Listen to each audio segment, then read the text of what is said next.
Parametric equations, part 3, parametric derivatives. Let y be a function of x, where x equals x of t and y equals y of t. Our goal is we want to find the slope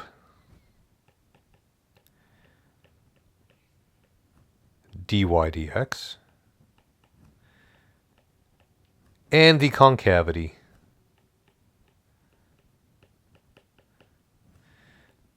d squared y over dx squared.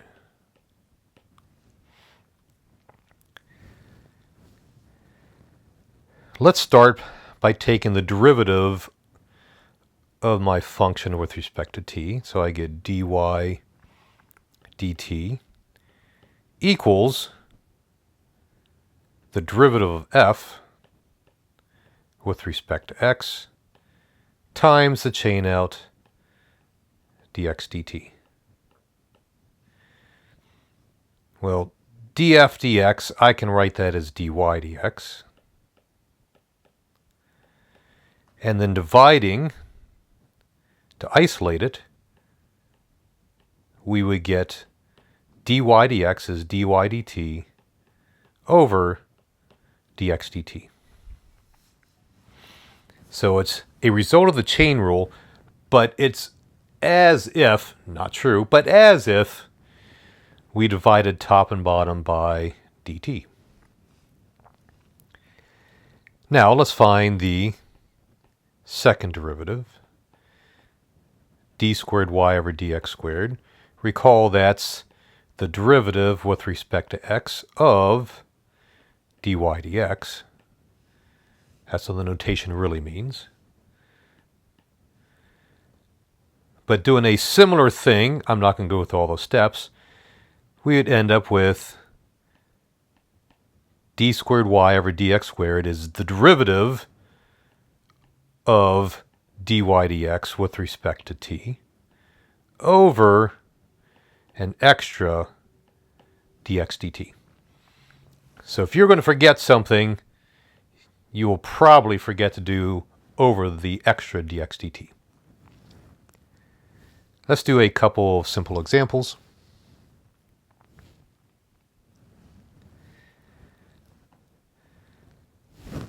What if we had the parameterization x equals t squared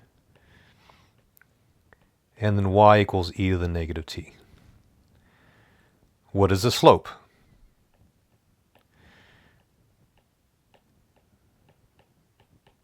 That is, what is dy dx equal? Well, dy dx is dy dt over dx dt,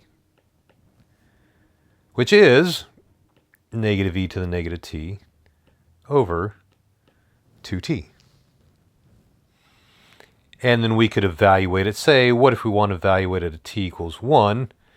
Well, that's negative e to the negative 1 over 2.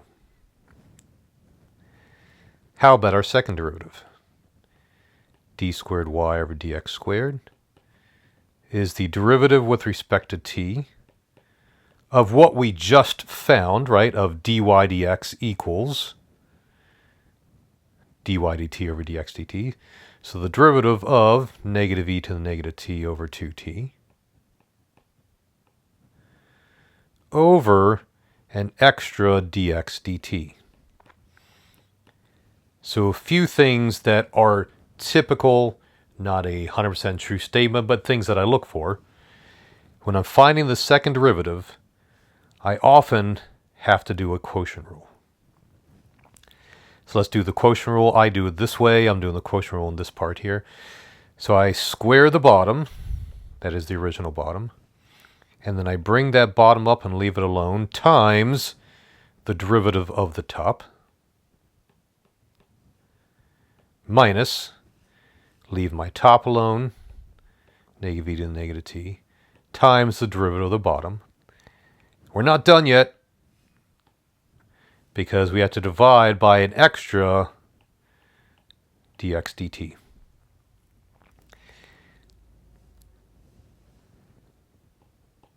So the second thing I note That's not a true statement. It happens very, very often.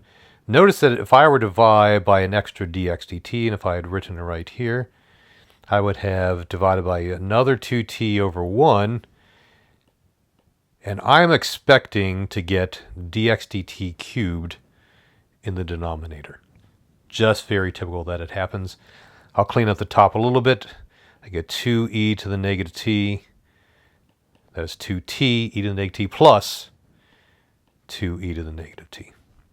And again, if I wanted to, I could plug in values for t and get specific numbers.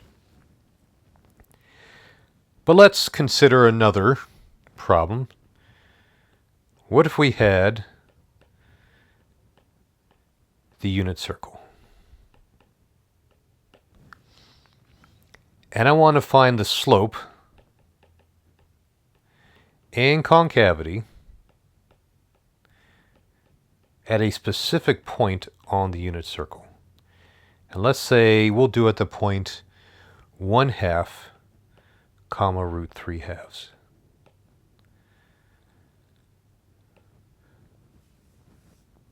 Well, let's find a parameterization. And you might want to try a different one than I do, because it doesn't matter the parameterization. As long as it's correct, you will get the same slope and concavity. Which means I'm going to choose a very basic one that we've seen a couple times at least. Let's let x equal cosine of t and y equal sine of t. Notice then that if this is my parameterization, then I know the t value of pi over 3, because the cosine of pi over 3 is 1/2, and the sine of pi over 3 is root 3 over 2. Let's find the slope. dy dx is dy dt over dx dt.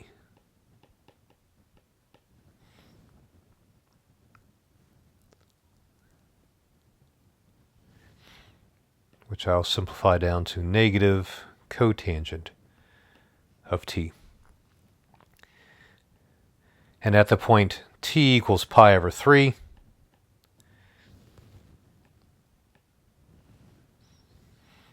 I would get the value negative 1 over root 3. If it's easier, just plug in cosine 1/2 over negative sine root 3 over 2, and you'll see you get that value, if you don't like evaluating cotangents. Now let's take the second derivative, which is the derivative with respect to t of what we just found, over an extra dx dt.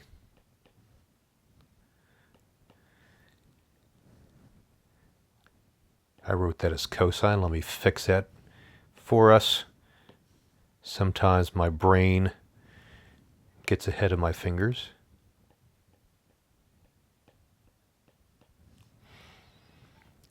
Now the derivative of cotangent is negative cosecant squared. So this will give me positive cosecant squared. But don't forget, over an extra dx dt, negative sine of t, where cosecant is 1 over sine, and notice what I have. I have negative 1 over sine cubed. Now I could have done a quotient rule. If I kept it like this, but I didn't need to because I rewrote it. But I did end up with the other part, which is I very often have a dx dt cubed. And then if I do this at t equals pi over 3,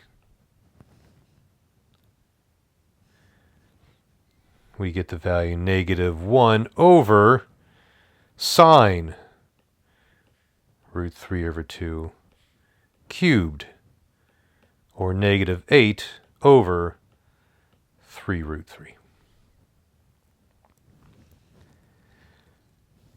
Let's look at an application problem down here.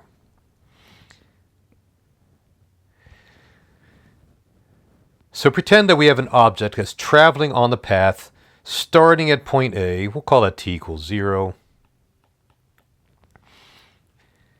And ending at point D. So we're going in that direction. It is known that dx dt is a negative of the absolute value of e to the negative quantity t minus 4 squared times t squared minus 4t. For all t from t equals 0 to whatever t we end up over here, I'll call t sub d. It is also known that at t equals 5, the equation of the tangent line of the graph is y equals 2x minus 2. So 2 questions.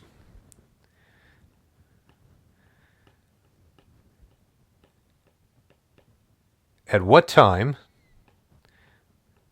does the object reach point B?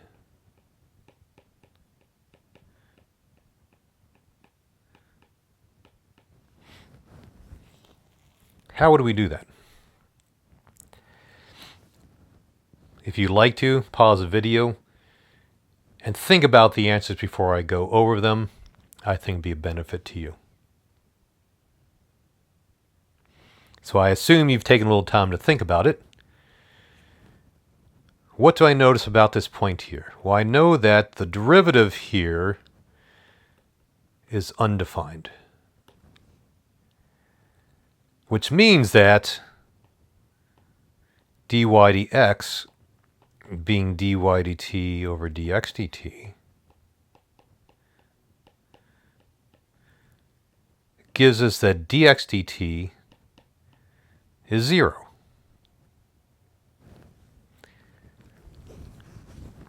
Now, could it be other things? Yes, but not based on the information that we gave. So when does dx dt equal 0? Well, e to anything, I'll just call it theta, is always positive, so it's never 0. So it must be when t squared minus 4t equals 0, or t equals 4. So the object reaches point B at t equals 4.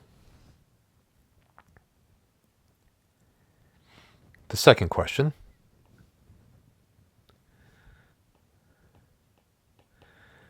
What does dy dt equal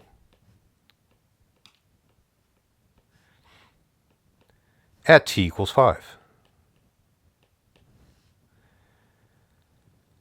Well, we're not given any information about dy dt, not directly anyways, but we do know something about dx dt.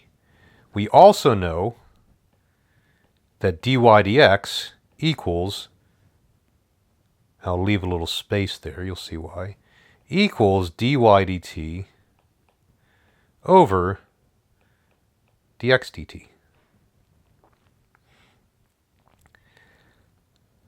But dy dx is the slope of the tangent line, which means this must equal 2. Because at t equals 5 is the point that we're trying to find. So if I'm t equals 0, t equals 4, probably somewhere over here. One thing to notice is that y is decreasing, so I'm expecting a negative value for dy dt. Let's see what happens. So dy dt is 2 times dx dt.